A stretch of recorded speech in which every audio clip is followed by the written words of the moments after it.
Okay, this next following statement doesn't really make much sense because of the date that's been printed onto it. Now, it does state that this statement was taken on the 10th of the 11th, 95, and it's a man describing how he saw a blue Range Rover going around the Retterton Turnpike. But there is no reason for this statement. There is no reason for this statement to have been taken on the 10th of the 11th, 95, for whatever reason. So, and also, within the statement, it does state on Wednesday the 7th of December 95, which again is a mistake because there was no Wednesday the 7th, it was Wednesday the 6th. It would have been Thursday the 7th. This describes seeing the blue Range Rover. If it is in fact them, this describes seeing the Range Rover between 4:50 and 5:10 in the morning. And if it is the Thursday, that means even Billy Jasper is off and they were still alive. There is the theory that they possibly could have been killed at 6 in the morning, but that doesn't really describe the 2.5 centimetres of snow leading up to the Range Rover that Peter and Ken saw and the two first attending officers. So this must mean the morning of Wednesday the 6th of December. But that again adds to the mystery of what the Range Rover was doing at 5 o'clock in the morning around the Retterton Turnpike. The two mistakes clearly on these dates. This statement could have been taken back in November. There would have been no reason for it, November 95. So it must have been taken in December. But which date does this person mean he saw this Range Rover? If it is in fact the morning of the Thursday, on the 7th, this can't be them. It's got nothing to do with it. So how many Range Rovers, blue Range Rovers, were seen around the Retterton Turnpike? It must just be a frequent thing in the mid-90s. But if it is in fact them, and this statement is meant to read Wednesday the 6th of December, it adds to the mystery of what they were doing around the turnpike. The following statement is from Stephen Hills. I'm a self-employed taxi driver and I work in the London area. Most mornings I wait for a possible fare into London until about 5:10.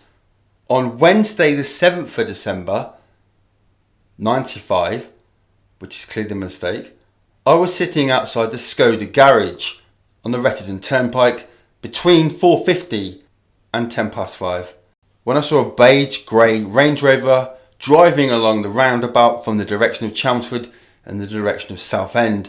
I only saw the vehicle on the roundabout. I did not see where it come from or which exit it took.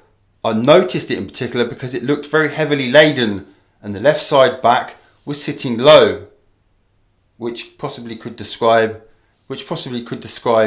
Patrick Tate sat in the back, perhaps a fourth person as well. I could see a face in the rear near side window which was looking out as if to see a direction.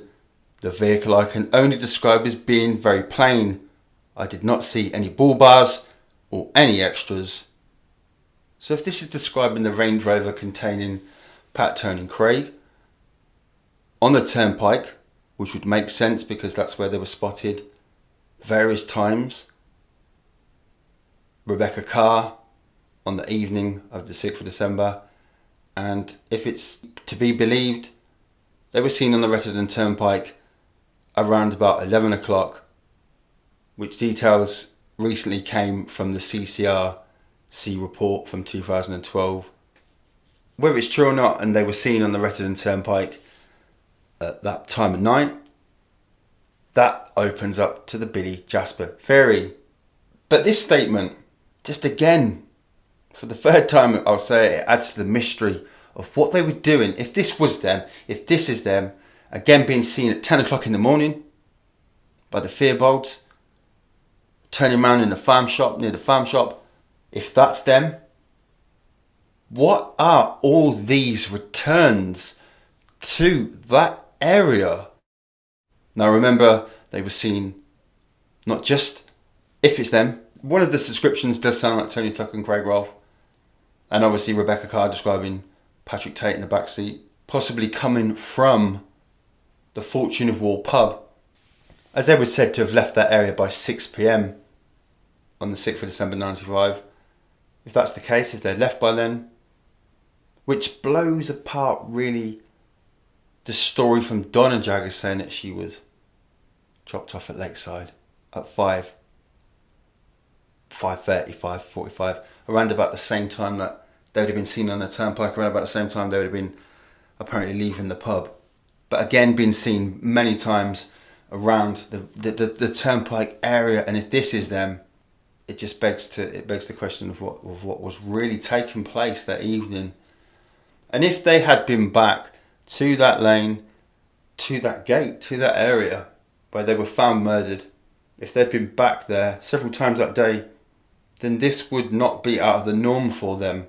And that could possibly be why there were no weapons, because this was something they'd been used to doing. This was somewhere that they'd been, this is just a possibility, this was somewhere they'd been going back and forth to, maybe in the days before, and looking like on that day of the 6th of December. And who could possibly have known what was going on with all this back and forth? Would have been the person that had the last meal with them at TGI Friday, who is now deceased. And that's the person that took out the finance on the Range Rover for them, Peter Cuthbert.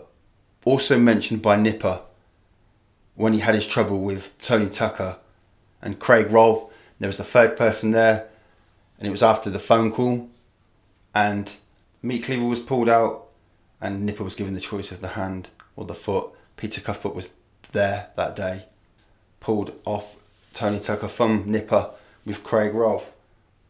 Peter Cuthbert would have possibly known what was taking place with these back and forth visits to Rettendon, to that lane.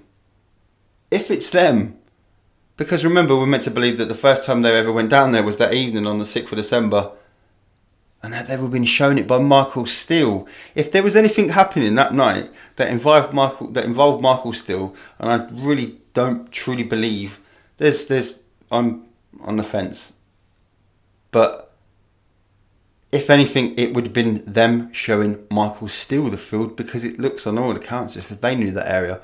Michael Steele said he didn't know that lane.